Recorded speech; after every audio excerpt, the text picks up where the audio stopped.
CostasNarrativeXP presents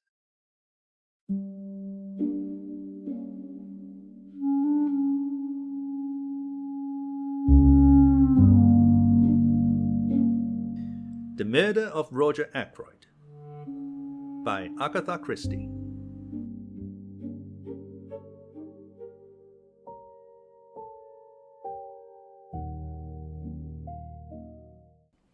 Chapter 5. Murder. I got out of the car in next to no time and drove rapidly to Fernly. Jumping out, I pulled the bell impatiently.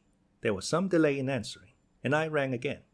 Then I heard the rattle of the chain, and Parker, his impassivity of countenance quite unmoved, stood in the open doorway.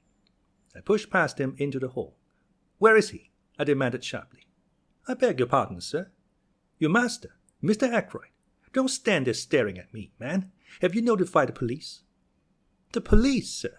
Did you say the police?" Parker stared at me as though I were a ghost. "What's the matter with you, Parker? If, as you say, your master has been murdered..." A gasp broke from Parker. "The master? Murdered?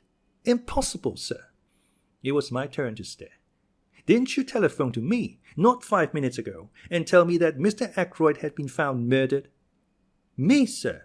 Oh, no, indeed, sir. I wouldn't dream of doing such a thing." "Do you mean to say it's all a hoax? That there is nothing the matter with Mr. Ackroyd?" "Excuse me, sir. Did the person telephoning use my name?" "I'll give you the exact words I heard. Is that Dr. Sheppard, Parker, the butler at Fernly, speaking? Will you please come at once, sir? Mr. Ackroyd has been murdered." Parker and I stared at each other blankly. "A very wicked joke to play, sir," he said at last, in a shocked tone. "Fancy saying a thing like that." "Where is Mr. Ackroyd?" I asked suddenly. "Still in the study, I fancy, sir. The ladies have gone to bed, and Major Blunt and Mr. Raymond are in the billiard room." "I think I'll just look in and see him for a minute," I said. "I know he didn't want to be disturbed again, but this odd practical joke has made me uneasy. I'd just like to satisfy myself that he's all right." "Quite so, sir. It makes me feel quite uneasy myself. If you don't object to my accompanying you as far as the door, sir?" "Not at all," I said. "Come along." I passed through the door on the right, Parker on my heels, traversed the little lobby where a small flight of stairs led upstairs to Ackroyd's bedroom, and tapped on a study door. There was no answer. I turned the handle, but the door was locked. "Allow me, sir," said Parker. Very nimbly, for a man of his build, he dropped on one knee and applied his eye to the keyhole. "Key is in the lock all right, sir," he said, rising. "On the inside. Mr. Ackroyd must have locked himself in and possibly just dropped off to sleep." I bent down and verified Parker's statement. "It seems all right," I said. "But all the same, Parker, I'm going to wake your master up. I shouldn't be satisfied to go home without hearing from his own lips that he's quite all right." So saying, I rattled the handle and called out, "Ackroyd! Ackroyd! Just a minute!" But still there was no answer. I glanced over my shoulder. "I don't want to alarm the household," I said hesitatingly. Parker went across and shut the door from the big hall through which we had come. "I think that will be all right now, sir. The billiard room is at the other side of the house, and so are the kitchen quarters and the ladies' bedrooms." I nodded comprehendingly. Then I banged once more frantically on the door, and stooping down, fairly bawled through the keyhole, "Ackroyd! Ackroyd! It's Sheppard! Let me in!" And still silence. Not a sign of life from within the locked room. Parker and I glanced at each other. "Look here, Parker," I said. "I'm going to break this door in. Or rather, we are. I'll take the responsibility." "If you say so, sir," said Parker, rather doubtfully. "I do say so. I'm seriously alarmed about Mr. Ackroyd." I looked round the small lobby and picked up a heavy oak chair. Parker and I held it between us and advanced to the assault. Once, twice, and 3 times we hurled it against the lock, and the third blow it gave, and we staggered into the room. Ackroyd was sitting as I had left him in the armchair before the fire.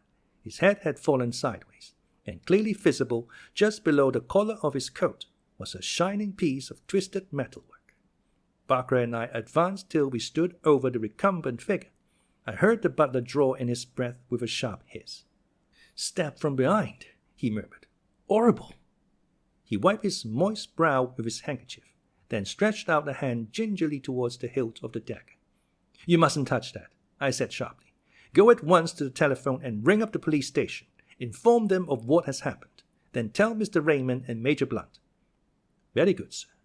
Parker hurried away, still wiping his perspiring brow. I did what little had to be done. I was careful not to disturb the position of the body, and not to handle the dagger at all. No object was to be attained by moving it. Ackroyd had clearly been dead some little time. Then I heard young Raymond's voice, horror-stricken and incredulous, outside. "What do you say? Oh, impossible! Where's the doctor?" He appeared impetuously in the doorway, then stopped dead, his face very white. A hand put him aside, and Hector Blunt came past him into the room. "My God!" said Raymond from behind him. "It's true, then." Blunt came straight on till he reached a chair. He bent over the body, and I thought that, like Parker, he was going to lay hold of the dagger hilt. I drew him back with one hand. "Nothing must be moved," I explained. "The police must see him exactly as he is now." Blunt nodded in instant comprehension. His face was expressionless as ever, but I thought I detected signs of emotion beneath the stolid mask. Geoffrey Raymond had joined us now, and stood peering over Blunt's shoulder at the body. "This is terrible," he said in a low voice. He had regained his composure, but as he took off the pince-nez he habitually wore and polished them, I observed that his hand was shaking. "Robbery, I suppose," he said. "How did the fellow get in? Through the window? Has anything been taken?" He went towards the desk. "You think it's burglary?" I said slowly. "What else could it be? There's no question of suicide, I suppose." "No man could stab himself in such a way," I said confidently. "It's murder right enough, but with what motive?" "Roger hadn't an enemy in the world," said Blunt quietly. "Must have been burglars. But what was the thief after? Nothing seems to be disarranged." He looked around the room. Raymond was still sorting the papers on a desk. "There seems nothing missing, and none of the drawers show signs of having been tampered with," the secretary observed at last. "It's very mysterious." Blunt made a slight motion with his head. "There are some letters on the floor here," he said. I looked down. 3 or 4 letters still lay where Ackroyd had dropped them earlier in the evening. But the blue envelope containing Mrs. Ferrar's letter had disappeared. I half opened my mouth to speak, but at that moment the sound of a bell pealed through the house. There was a confused murmur of voices in the hall, and then Parker appeared with our local inspector and a police constable. "Good evening, gentlemen," said the inspector. "I'm terribly sorry for this. A good, kind gentleman like Mr. Ackroyd. The butler says it is murder. No possibility of accident or suicide, doctor?" "None whatever," I said. "Ah, a bad business." He came and stood over the body. "Be moved at all?" he asked sharply. "Beyond making certain that life was extinct, an easy matter, I have not disturbed the body in any way." "Ah, and everything points to the murderer having got clear away. For the moment, that is. Now then, let me hear all about it. Who found the body?" I explained the circumstances carefully. "A telephone message, you say, from a butler?" "A message that I never sent," declared Parker earnestly. "I've not been near the telephone the whole evening. The others can bear me out that I haven't." "Very odd, that. Did it sound like Parker's voice, Doctor?" "Well, I can't say I noticed. I took it for granted, you see." "Naturally. Well, you got up here, broke in the door, and found poor Mr. Ackroyd like this. How long should you say he had been dead, Doctor?" "Half an hour at least, perhaps longer," I said. "The door was locked on the inside, you say. What about the window?" "I myself closed and bolted it earlier in the evening at Mr. Ackroyd's request." The inspector strode across to it and threw back the curtains. "Well, it's open now anyway," he remarked. True enough, the window was open, the lower sash being raised to its fullest extent. The inspector produced a pocket torch and flashed it along the sill outside. "This is the way he went all right," he remarked, "and got in. See here." In the light of the powerful torch, several clearly defined footmarks could be seen. They seemed to be those of shoes with rubber studs in the soles. One particularly clear one pointed inwards, another, slightly overlapping it, pointed outwards. "Plain as a pikestaff," said the inspector. "Any valuables missing?" Geoffrey Raymond shook his head. Not so that we can discover. Mr. Ackroyd never kept anything of particular value in his room. Said the inspector. Man found an open window, climbed in, saw Mr. Ackroyd sitting there. Maybe he'd fallen asleep. Man stabbed him from behind, then lost his nerve and made off. But he's left his tracks pretty clearly. We ought to get hold of him without much difficulty. No suspicious strangers been hanging about anywhere. Oh, I said suddenly. What is it, Doctor? I met a man this evening, just as I was turning out of the gate. He asked me the way to Fernly Park. What time would that be? Just 9 o'clock. I heard it chime the hour as I was turning out of the gate. Can you describe him? I did so to the best of my ability. The inspector turned to the butler. Anyone answering that description come to the front door? No, sir. No one has been to the house at all this evening. What about the back? I don't think so, sir, but I'll make inquiries. He moved towards the door, but the inspector held up a large hand. No thanks. I'll do my own inquiry. But first of all, I want to fix the time a little more clearly. When was Mr. Ackroyd last seen alive? Probably by me, I said. When I left at, let me see, about 10 minutes to 9. He told me that he didn't wish to be disturbed, and I repeated the order to Parker. Just so, sir, said Parker respectfully. Mr. Ackroyd was certainly alive at 9:30, put in Raymond, for I heard his voice in here talking. Who was he talking to? That I don't know. Of course, at the time I took it for granted that it was Dr. Sheppard who was with him. I wanted to ask him a question about some papers I was engaged upon, but when I heard the voices, I remembered that he had said he wanted to talk to Dr. Sheppard without being disturbed, and I went away again. But now it seems that the doctor had already left. I nodded. I was at home by 9:15, I said. I didn't go out again until I received a telephone call. Who could have been with him at 9:30? Queried the inspector. It wasn't you, Mr. Major Blunt, I said. Major Hector Blunt? Asked the inspector, a respectful tone creeping into his voice. Blunt merely jerked his head affirmatively. I think we've seen you down here before, sir, said the inspector. I didn't recognize you for the moment, but you were staying with Mr. Ackroyd a year ago last May. June, corrected Blunt. Just so. June it was. Now, as I was saying, it wasn't you with Mr. Ackroyd at 9:30 this evening. Blunt shook his head. Never saw him after dinner, he volunteered. The inspector turned once more to Raymond. You didn't overhear any of the conversation going on, did you, sir? I did catch just a fragment of it, said the secretary. And supposing as I did that it was Dr. Sheppard who was with Mr. Ackroyd, that fragment struck me as distinctly odd. As far as I can remember, the exact words were these. Mr. Ackroyd was speaking. The calls on my purse have been so frequent of late. That is what he was saying. Of late, that I fear it is impossible for me to accede to your request. I went away again at once, of course, so did not hear any more. But I rather wondered because Dr. Sheppard does not ask for loans for himself or subscriptions for others. I finished. A demand for money, said the inspector musingly. It may be that here we have a very important clue. He turned to the butler. You say, Parker, that nobody was admitted by the front door this evening. That's what I say, sir. Then it seems almost certain that Mr. Ackroyd himself must have admitted the stranger. But I don't quite see. The inspector went into a kind of daydream for some minutes. One thing's clear, he said at length, rousing himself from his absorption. Mr. Ackroyd was alive and well at 9:30. That is the last moment at which he is known to have been alive. Parker gave vent to an apologetic cough which brought the inspector's eyes on him at once. Well, he said sharply, if you excuse me, sir, Miss Flora saw him after that. Miss Flora? Yes, sir. About 9:45 that would be. It was after that she told me Mr. Ackroyd wasn't to be disturbed again tonight. Did he send her to you with that message? Not exactly, sir.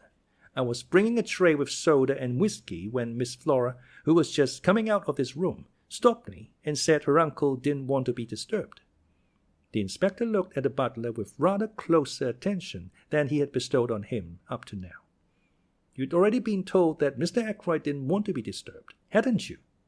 Parker began to stammer. His hand shook. Yes, sir. Yes, sir. Quite so, sir. And yet you were proposing to do so. I'd forgotten, sir.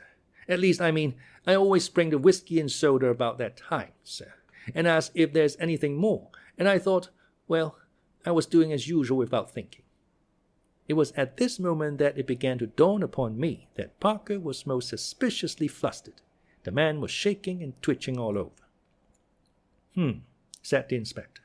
I must see Miss Ackroyd at once. For the moment, we'll leave this room exactly as it is. I can return here after I've heard what Miss Ackroyd has to tell me. I shall just take the precaution of shutting and bolting the window. This precaution accomplished, he led the way into the hall, and we followed him. He paused a moment, as he glanced up at the little staircase, then spoke over his shoulder to the constable. Jones, you'd better stay here. Don't let anyone go into that room. Parker interposed deferentially. If you excuse me, sir, if you were to lock the door into the main hall, nobody could gain access to this part. That staircase leads only to Mr. Ackroyd's bedroom and bathroom. There is no communication with the other part of the house. There once was a door through, but Mr. Ackroyd had it blocked up. He liked to feel that his suite was entirely private. To make things clear and explain the position, I have appended a rough sketch of the right-hand wing of the house. The small staircase leads, as Parker explained, to a big bedroom, and an adjoining bathroom and lavatory. The inspector took in the position at a glance. We went through into the large hall, and he locked the door behind him, slipping the key into his pocket. Then he gave the constable some low-voiced instructions, and the latter prepared to depart. We must get busy on those shoe tracks, explained the inspector. But first of all, I must have a word with Miss Ackroyd. She was the last person to see her uncle alive. Does she know yet? Raymond shook his head. Well, no need to tell her for another 5 minutes. She can answer my questions better without being upset by knowing the truth about her uncle. Tell her there's been a burglary, and ask her if she would mind dressing and coming down to answer a few questions. It was Raymond who went upstairs on this errand. Miss Ackroyd will be down in a minute, he said, when he returned. I told her just what you suggested. In less than 5 minutes, Flora descended the staircase. She was wrapped in a pale pink silk kimono. She looked anxious and excited. The inspector stepped forward. Good evening, Miss Ackroyd, he said civilly. We're afraid there's been an attempt at robbery, and we want you to help us. What's this room? The billiard room. Come in here and sit down. Flora sat down composedly on the wide divan which ran the length of the wall, and looked up at the inspector. I don't quite understand. What has been stolen? What do you want me to tell you? It's just this, Miss Ackroyd. Parker here says you came out of your uncle's study at about 9:45. Is that right? Quite right. I had been to say good night to him. And the time is correct? Well, it must have been about then. I can't say exactly. It might have been later. Was your uncle alone, or was there anyone with him? He was alone. Dr. Sheppard had gone. Did you happen to notice whether the window was open or shut? Flora shook her head. I can't say. The curtains were drawn. Exactly. And your uncle seemed quite as usual? I think so. Do you mind telling us exactly what passed between you? Flora paused a minute, as though to collect her recollections. I went in and said, Good night, Uncle. I'm going to bed now. I'm tired tonight. He gave a sort of grunt, and I went over and kissed him, and he said something about my looking nice in the frock I had on, and then he told me to run away as he was busy. So I went. Did he ask specially not to be disturbed? Oh, yes, I forgot. He said, Tell Parker I don't want anything more tonight, and that he's not to disturb me. I met Parker just outside the door and gave him Uncle's message. Just so, said the inspector. Won't you tell me what it is that has been stolen? We're not quite certain, said the inspector hesitatingly. A wide look of alarm came into the girl's eyes. She started up. What is it? You're hiding something from me. Moving in his usual unobtrusive manner, Hector Blunt came between her and the inspector.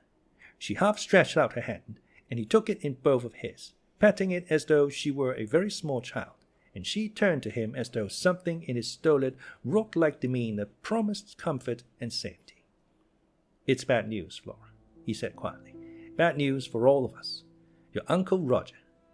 Yes, it will be a shock to you, bound to be. Poor Roger's dead. Flora drew away from him, her eyes dilating with horror. "When?" she whispered. "When?" "Very soon after you left him, I'm afraid," said Blunt gravely. Flora raised her hand to her throat, gave a little cry, and I hurried to catch her as she fell.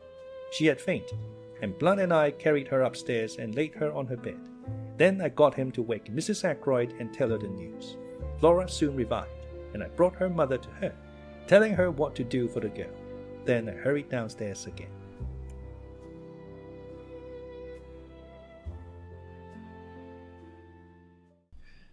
Chapter 6. The Tunisian Dagger. I met the inspector just coming from the door which led into the kitchen quarters. "How's the young lady, Doctor?" "Coming round nicely. Her mother's with her." "That's good. I've been questioning the servants. They all declare that no one has been to the back door tonight. Your description of that stranger was rather vague. Can't you give us something more definite to go upon?" "I'm afraid not," I said regretfully. "It was a dark night, you see, and the fellow had his coat collar well pulled up and his hat scorched down over his eyes." Said the inspector. "Looked as though he wanted to conceal his face. Sure it was no one you know?" I replied in the negative, but not as decidedly as I might have done. I remembered my impression that the stranger's voice was not unfamiliar to me. I explained this rather haltingly to the inspector. "It was a rough, uneducated voice, you say?" I agreed, but it occurred to me that the roughness had been of an almost exaggerated quality. If, as the inspector thought, the man had wished to hide his face, he might equally well have tried to disguise his voice. "Do you mind coming into the study with me again, Doctor? There are one or two things I want to ask you." I acquiesced. Inspector Davis unlocked the door of the lobby. We passed through, and he locked the door again behind him. "We don't want to be disturbed," he said grimly, "and we don't want any eavesdropping either. What's all this about blackmail?" "Blackmail?" I exclaimed, very much startled. "Is it an effort of Parker's imagination, or is there something in it?" "If Parker heard anything about blackmail," I said slowly, "he must have been listening outside this door with his ear glued against the keyhole." Davis nodded. "Nothing more likely. You see, I've been instituting a few inquiries as to what Parker has been doing with himself this evening. To tell the truth, I didn't like his manner. The man knows something. When I began to question him, he got the wind up and plumped out some garbled story of blackmail. I took an instant decision. "I'm rather glad you've brought the matter up," I said. "I've been trying to decide whether to make a clean breast of things or not. I'd already practically decided to tell you everything, but I was going to wait for a favorable opportunity. You might as well have it now." And there I narrated the whole events of the evening as I have set them down here. The inspector listened keenly, occasionally interjecting a question. "Most extraordinary story I ever heard," he said, when I had finished. "And you say that letter has completely disappeared? It looks mad. It looks very bad indeed. It gives us what we've been looking for, a motive for the murder." I nodded. I realized that. "You say that Mr. Ackroyd hinted at a suspicion he had that some member of his household was involved? Household's rather an elastic term." "You don't think that Parker himself might be the man we're after?" I suggested. "It looks very like it. He was obviously listening at the door when you came out. Then Miss Ackroyd came across him later bent on entering the study. Say he tried again when she was safely out of the way. He stabbed Ackroyd, locked the door on the inside, opened the window, and got out that way. He went round to the side door which he had previously left open. How's that?" "That's only one thing against it," I said slowly. "If Ackroyd went on reading that letter as soon as I left, as he intended to do, I don't see him continuing to sit on here and turn things over in his mind for another hour. He'd have had Parker in at once, accused him then and there, and there would have been a fine old uproar. Remember, Ackroyd was a man of choleric temper." "Mightn't have had time to go on with the letter just then," suggested the inspector. "We know someone was with him at 9:30. If that fist had turned up as soon as you left, and after he went, Miss Ackroyd came in to say good night, well, he wouldn't be able to go on with the letter until close upon 10 o'clock. And a telephone call? Parker sent that all right, perhaps before he thought of the locked door and open window. Then he changed his mind, or got in a panic, and decided to deny all knowledge of it. That was it. Depend upon it. Yes, I said rather doubtfully. Anyway, we can find out the truth about the telephone call from the exchange, if it was put through from here. I don't see how anyone else but Parker could have sent it. Depend upon it, he's our man. But keep it dark. We don't want to alarm him just yet, till we've got all the evidence. I'll see to it he doesn't give us the slip. To all appearances, we'll be concentrating on your mysterious stranger. He rose from where he had been sitting astride the chair belonging to the desk, and crossed over to the still form in the armchair. The weapon ought to give us a clue, he remarked, looking up. It's something quite unique, a curio, I should think, by the look of it. He bent down, surveying the handle attentively, and I heard him give a grunt of satisfaction. Then, very gingerly, he pressed his hands down below the hilt and drew the blade out from the wound. Still carrying it so as not to touch the handle, he placed it in a wide china mug which adorned the mantelpiece. Yes, he said, nodding at it. Quite a work of art. There can't be many of them about. It was indeed a beautiful object, a narrow, tapering blade, and a hilt of elaborately intertwined metals of curious and careful workmanship. He touched the blade gingerly with his finger, testing its sharpness, and made an appreciative grimace. Lord, what an edge! He exclaimed. A child could drive that into a man, as easy as cutting butter. A dangerous sort of toy to have about. May I examine the body properly now? I asked. He nodded. Go ahead. I made a thorough examination. Well, said the inspector, when I had finished. I'll spare you the technical language, I said. We'll keep that for the inquest. The blow was delivered by a right-handed man standing behind him, and death must have been instantaneous. By the expression on the dead man's face, I should say that the blow was quite unexpected. He probably died without knowing who his assailant was. Butlers can creep about as soft-footed as cats, said Inspector Davis. There's not going to be much mystery about this crime. Take a look at the hilt of that dagger. I took the look.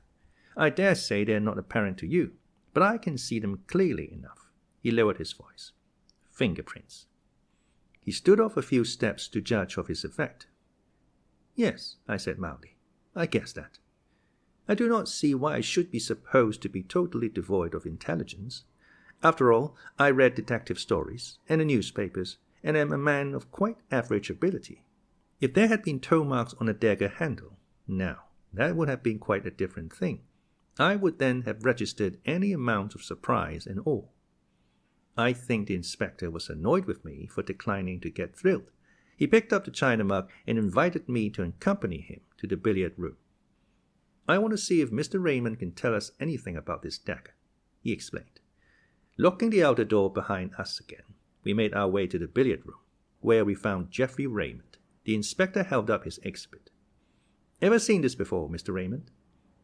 Why, I'm almost sure that it's a curio given to Mr. Ackroyd by Major Blunt. It comes from Morocco. No, Tunis. So the crime was committed with that? What an extraordinary thing. It seems almost impossible, and yet there could hardly be two daggers the same. May I fetch Major Blunt? Without waiting for an answer, he hurried off. Nice young fellow, that, said the inspector. Something honest and ingenuous about him. I agreed. In the 2 years that Geoffrey Raymond has been secretary to Ackroyd, I have never seen him ruffled or out of temper. And he has been, I know, a most efficient secretary. In a minute or two, Raymond returned, accompanied by Blunt. I was right, said Raymond excitedly. It is the Tunisian dagger. Major Blunt hasn't looked at it yet, objected the inspector. Saw it the moment I came into the study, said the quiet man. You recognized it then? Blunt nodded. You said nothing about it, said the inspector suspiciously. Wrong moment, said Blunt. Lot of harm done by blurting out things at the wrong time. He returned the inspector's stare placidly enough. The latter grunted at last and turned away. He brought the dagger over to Blunt. You are quite sure about it, sir? You identified it positively? Absolutely. No doubt whatever. Where was this curio usually kept. Can you tell me that, sir? It was the secretary who answered. In the silver table in the drawing-room. What? I exclaimed. The others looked at me. Yes, doctor, said the inspector encouragingly. It's nothing. Yes, doctor, said the inspector again, still more encouragingly. It's so trivial, I explained apologetically, only that when I arrived last night for dinner, I heard the lid of the silver table being shut down in the drawing-room. I saw profound skepticism and a trace of suspicion on the inspector's countenance. How did you know it was the silver table lid? I was forced to explain in detail, a long, tedious explanation which I would infinitely rather not have had to make. The inspector heard me to the end. Was the dagger in its place when you were looking over the contents? He asked. I don't know, I said. I can't say I remember noticing it, but, of course, it may have been there all the time. We'd better get hold of the housekeeper, remarked the inspector, and pulled the bell. A few minutes later, Miss Russell, summoned by Parker, entered the room. I don't think I went near the silver table, she said, when the inspector had posed his question. I was looking to see that all the flowers were fresh. Oh, yes, I remember now. The silver table was open, which it had no business to be, and I shut the lid down as I passed. She looked at him aggressively. I see, said the inspector. Can you tell me if this dagger was in its place, then? Miss Russell looked at the weapon composedly. I can't say I'm sure, she replied. I didn't stop to look. I knew the family would be down any minute, and I wanted to get away. Thank you, said the inspector. There was just a trace of hesitation in his manner, as though he would have liked to question her further, but Miss Russell clearly accepted the words as a dismissal and glided from the room. Rather a Tartar, I should fancy, eh? Said the inspector, looking after her. Let me see. This silver table is in front of one of the windows. I think you said, Doctor. Raymond answered for me. Yes, the left-hand window. And the window was open. They were both ajar. Well, I don't think we need go into the question much further. Somebody, I'll just say somebody, could get that dagger any time he liked, and exactly when he got it doesn't matter in the least. I'll be coming up in the morning with the chief constable, Mr. Raymond. Until then, I'll keep the key of that door. I want Colonel Melrose to see everything exactly as it is. I happen to know that he's dining out the other side of the county, and, I believe, staying the night. We watched the inspector take up the jar. I shall have to pack this carefully, he observed. It's going to be an important piece of evidence in more ways than one. A few minutes later, as I came out of the billiard room with Raymond, the latter gave a low chuckle of amusement. I felt the pressure of his hand on my arm, and followed the direction of his eyes. Inspector Davis seemed to be inviting Parker's opinion of a small pocket diary. A little obvious, murmured my companion. So Parker is the suspect, is he? Shall we oblige Inspector Davis with a set of our fingerprints also? He took 2 cards from the card tray, wiped them with his silk handkerchief, then handed one to me and took the other himself. Then, with a grin, he handed them to the police inspector. Souvenirs, he said. Number 1, Dr. Sheppard. Number 2, my humble self. One from Major Blunt will be forthcoming in the morning. Youth is very buoyant. Even the brutal murder of his friend and employer could not dim Geoffrey Raymond's spirits for long. Perhaps that is as it should be. I do not know. I have lost the quality of resilience long since myself. It was very late when I got back, and I hoped that Caroline would have gone to bed. I might have known better. She had hot cocoa waiting for me, and whilst I drank it, she extracted the whole history of the evening from me. I said nothing of the blackmailing business, but contented myself with giving her the facts of the murder. The police suspect Parker, I said, as I rose to my feet and prepared to ascend to bed. There seems a fairly clear case against him. Parker, said my sister. Fiddlesticks! That inspector must be a perfect fool.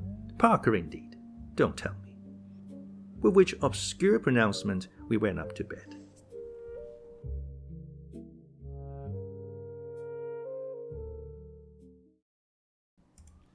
Chapter 7. I learned my neighbor's profession. On the following morning, I hurried unforgivably over my round. My excuse can be that I had no very serious cases to attend. On my return, Caroline came into the hall to greet me. "Flora Ackroyd is here," she announced in an excited whisper. "What?" I concealed my surprise as best I could. "She's very anxious to see you. She's been here half an hour." Caroline led the way into our small sitting room, and I followed. Flora was sitting on a sofa by the window. She was in black, and she sat nervously twisting her hands together. I was shocked by the sight of her face. All the color had faded away from it, but when she spoke, her manner was as composed and resolute as possible. "Dr. Sheppard, I have come to ask you to help me." "Of course he'll help you, my dear," said Caroline. I don't think Flora really wished Caroline to be present at the interview. She would, I'm sure, have infinitely preferred to speak to me privately, but she also wanted to waste no time, so she made the best of it. "I want you to come to the Larches with me." "The Larches?" I queried, surprised. "To see that funny little man?" exclaimed Caroline. "Yes, you know who he is, don't you?" "We fancied," I said, "that he might be a retired hairdresser." Flora's blue eyes opened very wide. "Why, he's Hercule Poirot. You know who I mean, the private detective. They say he's done the most wonderful things, just like detectives do in books. A year ago he retired and came to live down here. Uncle knew who he was, but he promised not to tell anyone, because Monsieur Poirot wanted to live quietly without being bothered by people." "So that's who he is," I said slowly. "You've heard of him, of course." "I'm rather an old fogey, as Caroline tells me," I said, "but I have just heard of him." "Extraordinary," commented Caroline. I don't know what she was referring to, possibly her own failure to discover the truth. "You want to go and see him?" I asked slowly. "Now why?" "To get him to investigate this murder, of course," said Caroline sharply. "Don't be so stupid, James." I was not really being stupid. Caroline does not always understand what I'm driving at. "You haven't got confidence in Inspector Davis," I went on. "Of course she hasn't," said Caroline. "I haven't either." Anyone would have thought it was Caroline's uncle who had been murdered. "And how do you know he would take up the case?" I asked. "Remember, he has retired from active work." "That's just it," said Flora simply. "I've got to persuade him." "You are sure you are doing wisely?" I asked gravely. "Of course she is," said Caroline. "I'll go with her myself if she likes." "I'd rather the doctor came with me, if you don't mind, Miss Sheppard," said Flora. She knows the value of being direct on certain occasions. Any hints would certainly have been wasted on Caroline.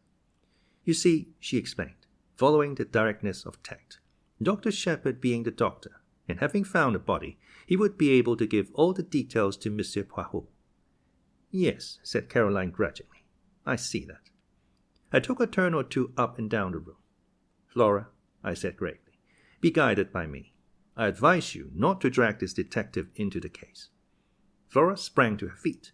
The color rushed into her cheeks. "I know why you say that," she cried, "but it's exactly for that reason I'm so anxious to go. You're afraid, but I'm not. I know Ralph better than you do." "Ralph," said Caroline. "What has Ralph got to do with it?" Neither of us heeded her. "Ralph may be weak," continued Flora. "He may have done foolish things in the past, wicked things even, but he wouldn't murder anyone." "No, no," I exclaimed. "I never thought it of him."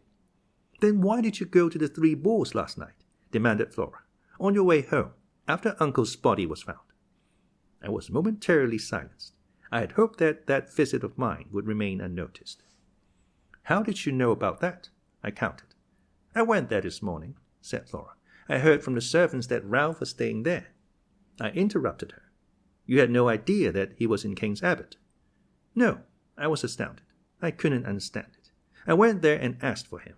They told me, what I suppose they told you last night, that he went out at about 9 o'clock yesterday evening, and never came back."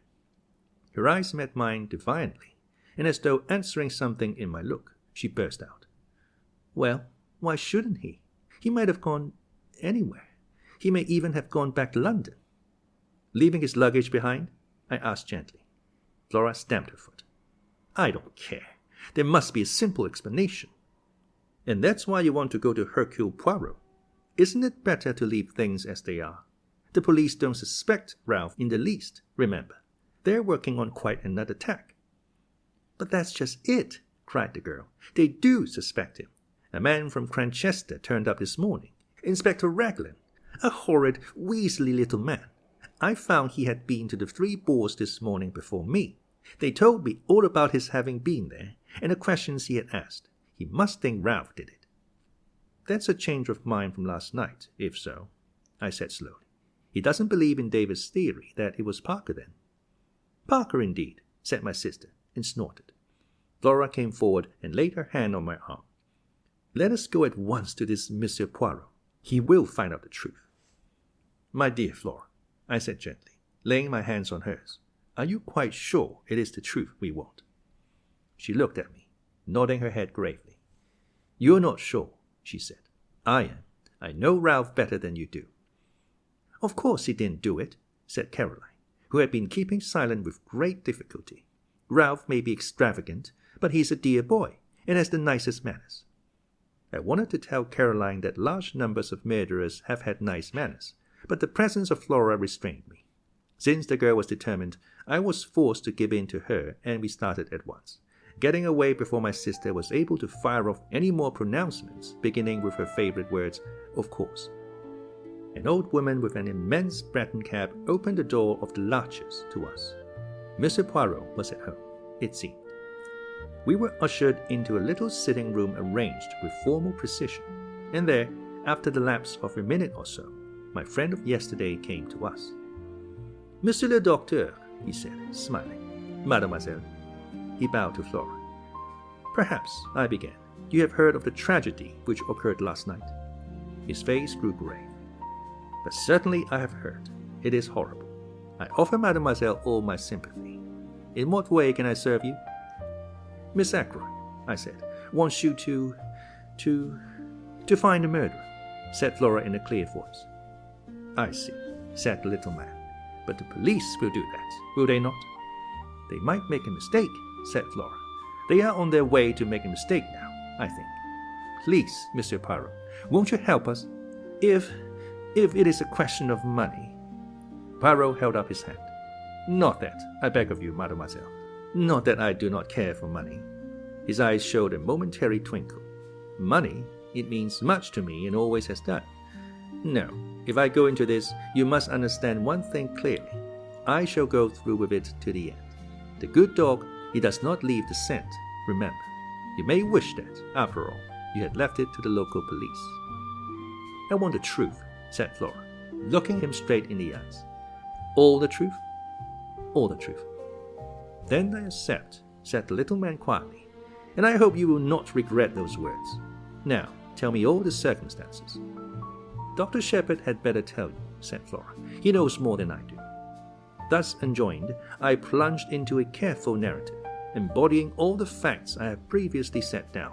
Poirot listened carefully, inserting a question here and there, but for the most part sitting in silence, his eyes on a ceiling. I brought my story to a close with the departure of the inspector and myself from Fernly Park the previous night. And now, said Flora, as I finished, tell him all about Ralph. I hesitated, but her imperious glance drove me on. You went to this inn, this Three Boars, last night on your way home? Asked Poirot, as I brought my tale to a close. Now, exactly why was that? I paused a moment to choose my words carefully. I thought someone ought to inform the young man of his uncle's death. It occurred to me after I had left Fernley that possibly no one but myself and Mr. Ackroyd were aware that he was staying in the village. Poirot nodded. Quite so. That was your only motive in going there, eh? That was my only motive, I said stiffly. It was not to, shall we say, reassure yourself about ce jeune homme? Reassure myself? I think, Monsieur le Docteur, that you know very well what I mean, though you pretend not to do so. I suggest that it would have been a relief to you if you had found that Captain Peyton had been at home all the evening. Not at all, I said sharply.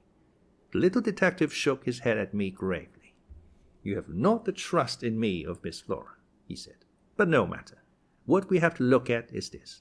Captain Peyton is missing, and the circumstances which call for an explanation. I would not hide from you that the matter looks grave. Still, it may admit of a perfectly simple explanation. That's just what I keep saying, cried Flora eagerly. Poirot touched no more upon that theme. Instead, he suggested an immediate visit to the local police. He thought it better for Flora to return home, and for me to be the one to accompany him there and introduce him to the officer in charge of the case. We carried out this plan forthwith. We found Inspector Davis outside the police station looking very glum indeed. With him was Colonel Melrose, the chief constable, and another man whom, from Flora's description of Weasley, I had no difficulty in recognizing as Inspector Raglan from Cranchester. I know Melrose fairly well, and I introduced Poirot to him and explained the situation. The chief constable was clearly vexed, and Inspector Raglan looked as black as thunder. Davis, however, seemed slightly exhilarated by the sight of his superior officer's annoyance. "The case is going to be plain as a pikestaff," said Raglan. "Not the least need for amateurs to come butting in. You'd think any fool would have seen the way things were last night, and then we shouldn't have lost 12 hours. He directed a vengeful glance at poor Davis, who received it with perfect stolidity.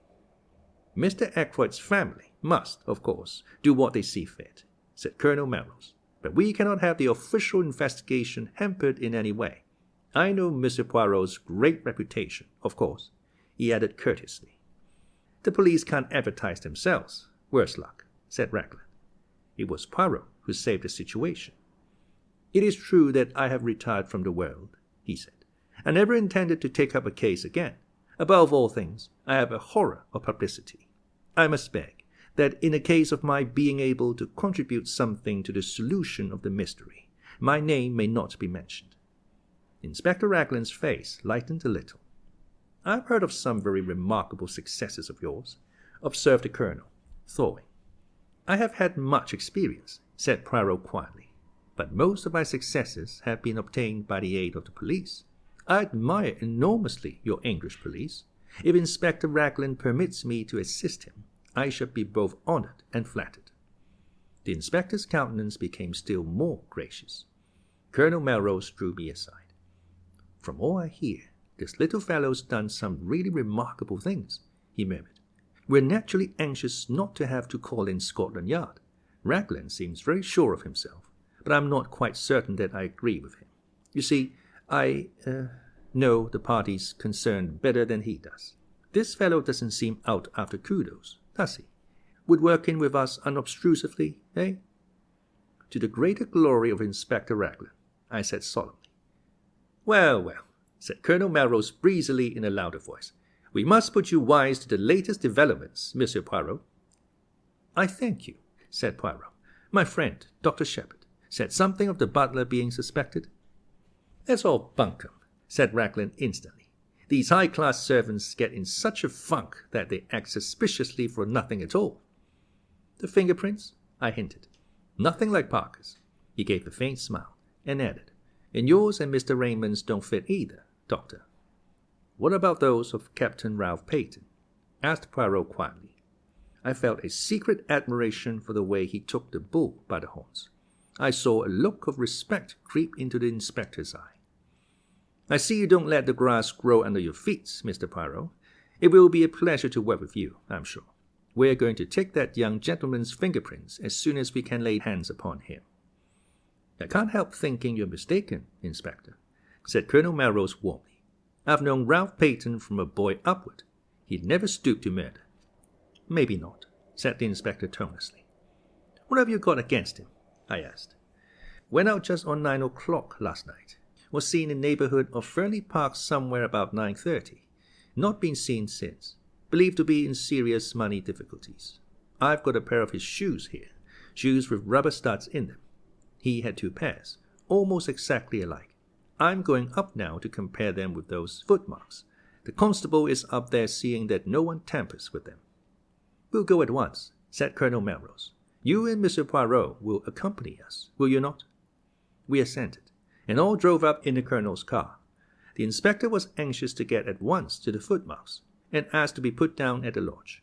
About halfway up the drive, on the right, a path branched off which led round to the terrace and the window of Ackroyd's study. "Would you like to go with the inspector, Monsieur Poirot?" asked the chief constable, "or would you prefer to examine the study?" Poirot chose the latter alternative. Parker opened the door to us. His manner was smug and deferential, and he seemed to have recovered from his panic of the night before. Colonel Melrose took a key from his pocket, and unlocking the door which led into the lobby, he ushered us through into the study. Except for the removal of the body, Monsieur Poirot, this room is exactly as it was last night. And the body was found where?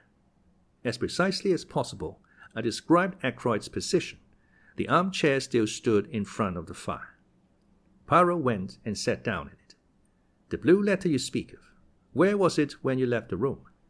Mr. Ackroyd had laid it down on this little table at his right hand. Poirot nodded. Except for that, everything was in its place? Yes, I think so. Colonel Melrose, would you be so extremely obliging as to sit down in this chair a minute? I thank you. Now, Monsieur le Docteur, will you kindly indicate to me the exact position of the dagger? I did so, whilst the little man stood in the doorway. The hilt of the dagger was plainly visible from the door then. Both you and Parker could see it at once? Yes. Poirot went next to the window. The electric light was on, of course. When you discovered the body, he asked over his shoulder. I assented, and joined him where he was studying the marks on the windowsill. The rubber studs are the same pattern as those in Captain Peyton's shoes, he said quietly. Then he came back once more to the middle of the room. His eye travelled round, searching everything in the room with a quick, trained glance. Are you a man of good observation, Dr. Sheppard? He asked at last. I think so, I said, surprised. There was a fire in the grate, I see. When you broke the door down and found Mr. Ackroyd dead, how was the fire? Was it low? I gave a vexed laugh. I really can't say. I didn't notice. Perhaps Mr. Raymond or Major Blunt. The little man opposite me shook his head with a faint smile. One must always proceed with method. I made an error of judgment in asking you that question. To each man his own knowledge. You could tell me the details of the patient's appearance. Nothing there would escape you. If I wanted information about the papers on that desk, Mr. Raymond would have noticed anything there was to see. To find out about the fire, I must ask the man whose business it is to observe such things. You permit... He moved swiftly to the fireplace and rang the bell. After a lapse of a minute or two, Parker appeared. The bell rang, sir, he said hesitatingly. Come in, Parker, said Colonel Melrose. This gentleman wants to ask you something. Parker transferred a respectful attention to Poirot. Parker, said the little man, when you broke down the door with Dr. Sheppard last night and found your master dead, what was the state of the fire? Parker replied without a pause. It had burned very low, sir. It was almost out. Ah, said Poirot. The exclamation sounded almost triumphant. He went on. Look round you, my good Parker. Is this room exactly as it was then? The butler's eyes swept round. It came to rest on the windows. The curtains were drawn, sir, and the electric light was on. Poirot nodded approval. Anything else? Yes, sir. This chair was drawn out a little more. He indicated a big grandfather chair to the left of the door between it and the window. I append a plan of the room with the chair in question marked with an X. Just show me, said Poirot. The butler drew the chair in question out a good 2 feet from the wall, turning it so that the seat faced the door. Voilà ce qui est curieux, murmured Poirot. No one would want to sit in a chair in such a position, I fancy. Now, who pushed it back into place again, I wonder? Did you, my friend? No, sir, said Parker. I was too upset with seeing the master and all. Poirot looked across at me. Did you, Doctor? I shook my head. It was back in position when I arrived with the police, sir, put in Parker. I'm sure of that. Curious, said Poirot again. Raymond or Blunt must have pushed it back, I suggested. Surely it isn't important. It is completely unimportant, said Poirot. That is why it is so interesting, he added softly. Excuse me a minute, said Colonel Melrose. He left the room with Parker. Do you think Parker is speaking the truth? I asked. About the chair? Yes. Otherwise I do not know. You will find, Monsieur le Docteur, if you have much to do with cases of this kind, that they all resemble each other in one thing. What is that? I asked curiously. Everyone concerned in them has something to hide. Have I? I asked, smiling. Poirot looked at me attentively. "I think you have," he said quietly. "But have you told me everything known to you about this young man Peyton?" He smiled as I grew red.